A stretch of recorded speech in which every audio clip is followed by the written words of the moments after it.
Hi guys, welcome back in my channel economical Rahul. आज मैं start कर रहा हूँ मैक्रो इकोनॉमिक्स, जो आपको क्लास 12th में पढ़ना है, CBSE as well as state boards, ICSE board भी। तो अब देखते हैं मैक्रो इकोनॉमिक्स पहले क्या होता है, पहले समझेंगे। स्टार्टअप में कर रहा हूँ मैक्रो इकोनॉमिक्स। मैक्रो इकोनॉमिक्स का मतलब होता है, जैसे हम लोग माइक्रो इकोनॉमिक्स पढ़े थे इंट्रोडक्शन क्लास में, कि माइक्रो इकोनॉमिक्स एक इंडिविजुअल का हम स्टडी करते हैं। अगर हम एक होल कंट्री में एक इंडिया कंट्री का ले लेंगे तो मेरा माइक्रो हो गया। अगर होल कंट्री का स्टडी करेंगे तो मैक्रो हो गया। उसी मुताबिक अगर हम अपने कंट्री के अंदर स्टेट्स का बात करेंगे तो एक स्टेट्स का बात करेंगे तो माइक्रो मेरा हो गया। लेकिन अगर हमारे देश में 28 स्टेट्स है, उसका बात करेंगे तो वो मैक्रो हो गया। तो अब समझते हैं ये मैक्रो क्या होता है। It refers to the study of problem of scarcity and choice at the level of an economy as a whole। जो हम आपको बताए थे कि हमारे पास रिसोर्सेज क्या है, लिमिटेड है, और वांट्स क्या है, अनलिमिटेड है। तो जब हम एक इंडिविजुअल का स्टडी करेंगे, हम जैसे इंडिविजुअल स्टेट, एक स्टेट बिहार का सिर्फ स्टडी करेंगे तो वो हो गया मेरा माइक्रो। लेकिन अगर होल कंट्री का, होल स्टेट्स का स्टडी करेंगे तो मेरा मैक्रो हो गया।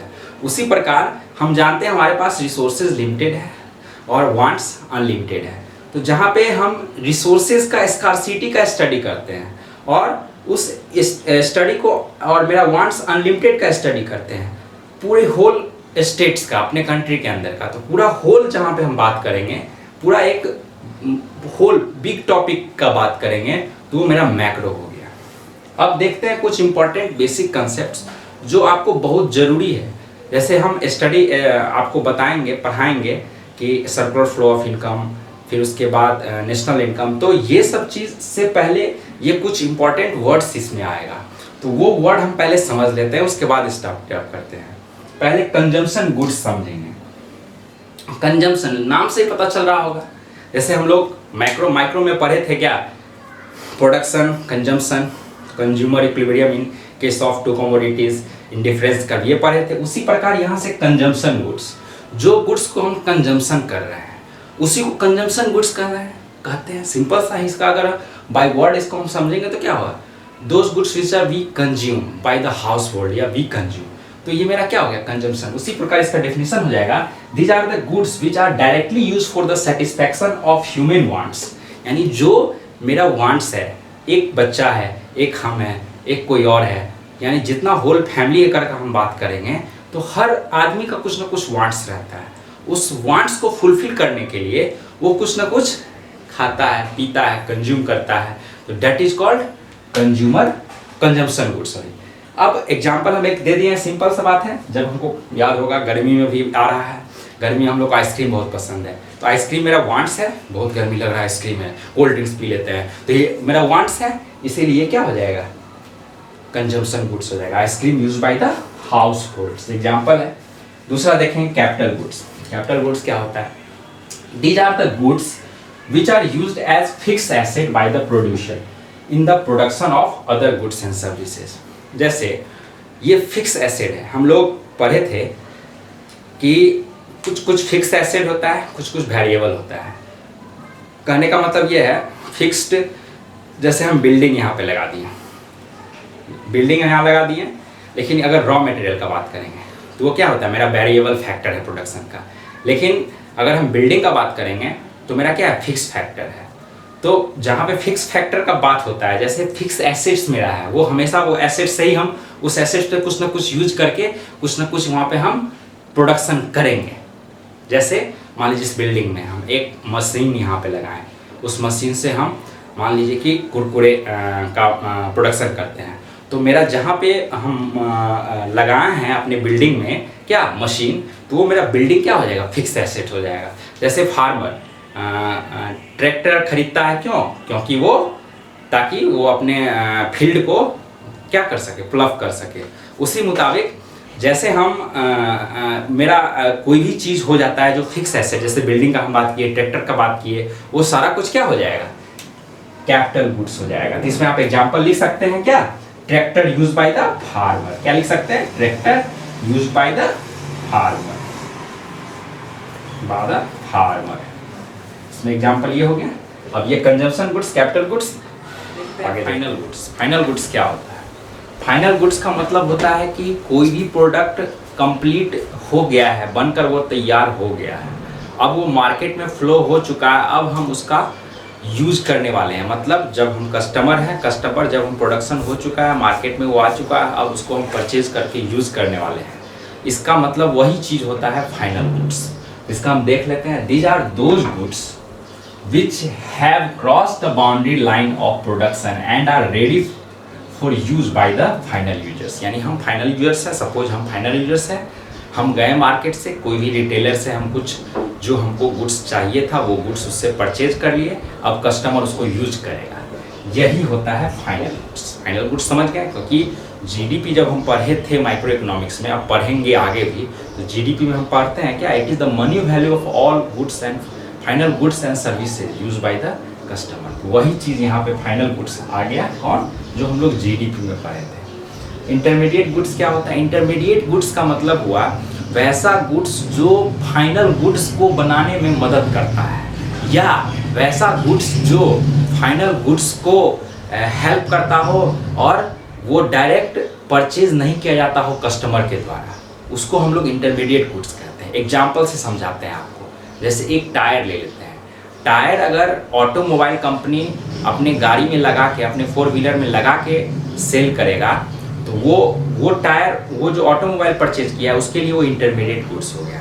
लेकिन वही हम टायर हम लोग परचेज करेंगे मार्केट से, तो हमको क्या हो जाएगा? फाइनल गुड्स मेरे लिए हो जाएगा। इंटरमीडिएट गुड्स, एक प्रोडक्ट इंटरमीडिएट गुड्स कब होगा और कब फाइनल गुड्स होगा, समझ गए ये चीज़? और एक एग्जाम्पल से समझा रहे हैं आपको। जैसे कोई ओल्ड 4 व्हीलर है और न्यू 4 व्हीलर है, तो न्यू 4 व्हीलर हम मार्केट से परचेज करने जाते हैं, तो वो मेरे लिए क्या हो गया? फाइनल गुड्स हो गया। लेकिन जो ओल्ड 4 व्हीलर है, ओल्ड 4 व्हीलर पहले ही परचेज किया जा चुका है, अब 6 साल बाद हमको बेचने को मन कर रहा है अपने फ्रेंड को, तो जो हम बेचेंगे वो उसके लिए क्या हो जाएगा? इंटरमीडिएट गुड्स हो जाएगा। समझ गए ये चीज़? इंटरमीडिएट गुड्स हो गया। अब आगे देखते हैं इसका definition. These are which are within the boundary line of the production and not for ready for use by the final users. ये फाइनल यूजर्स के द्वारा यूज नहीं किया जा सकता है। अब आगे देखते हैं डेप्रिसिएशन। डेप्रिसिएशन क्या होता है? डेप्रिसिएशन मतलब होता है loss of final goods and services. जो फाइनल गुड्स और सर्विसेज है उसका वैल्यू जो लॉस हो जाता है। जैसे हम मोबाइल खरीदे हैं, परचेज किए, बिफोर 1 ईयर, 1 साल पहले हम मोबाइल एक परचेज किए थे जिसका कॉस्ट था 15,000।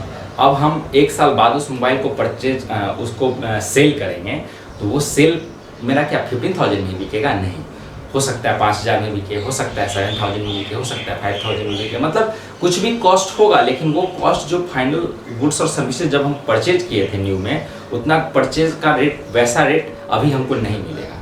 तो यही जो रेट न्यू प्रोडक्ट से जो रेट अभी दूसरा बार जो परचेज किया, जैसे हम ओल्ड 4 व्हीलर और न्यू 4 व्हीलर का एग्जांपल दिए हैं, तो न्यू 4 व्हीलर जितना कॉस्ट है उसका उसी में बिकेगा, और जो अब ओल्ड 4 व्हीलर है उसका रेट ऑटोमेटिकली क्या होगा? कम हो जाएगा। तो ये जो सेकेंड हैंड सेल होता है, उस सेकेंड हैंड सेल में कुछ ना कुछ उसका लॉस वैल्यू हो जाता है। वही लॉस वैल्यू जो होता है उसी को हम लोग डेप्रिसिएशन कहते हैं। It is the loss value of fix assets, capital goods जो मेरे पास है गुड्स।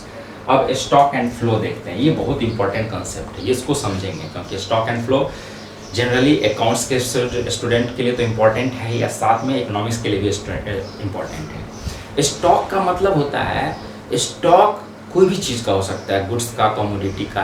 तो इस स्टॉक का पूछेगा 2 बजे आज कितना स्टॉक था, इसका मतलब आपके गोडाउन में 2 बजे आपके गुड्स का कितना स्टॉक था। तो ये stock at a point measure होता है, always at a fix point, लेकिन फ्लो होता है पीरियड ऑफ टाइम पे मेजर। इसका कोई नहीं है, हम बोलेंगे कि लास्ट ईयर आपका कितना मार्केट में फ्लो आप गुड्स किए, तो ये एग्जैक्ट नहीं होता। ये फ्लो कितना हुआ, ये पीरियड, इसका पॉइंट पे नहीं देखेंगे, इसका पीरियड पे देखेंगे, कितना पीरियड में कितना फ्लो किया। तो पॉइंट, स्टॉक पॉइंट पे होता है, stock is measured eight a point of time and flow is a measured of period of time. याद रखेंगे, stock is measured eight a point of time and flow is a measured eight a period of time. Example, जैसे मेरे पास अभी wealth कितना है, मेरे पास कितना अभी संपत्ति है, कितना मेरे पास कैपिटल है, पूंजी है, तो ये स्टॉक का एग्जाम्पल हो गया। अब फ्लो का तुम्हारा इनकम कितना है एक महीना में, एक महीना जो काम करते हो, 1 मंथ जो वर्क करते हो, वो तुम्हारा सैलरी कितना है, तो ये सैलरी क्या हो जाएगा, फ्लो हो जाएगा। यही था आपका मैक्रो इकोनॉमिक्स का डेफिनेशन। और मैक्रो इकोनॉमिक्स किसको कहते हैं, साथ में कुछ इंपॉर्टेंट कंसेप्ट्स जो आपको मैक्रो इकोनॉमिक्स में आगे यूजफुल रहेगा।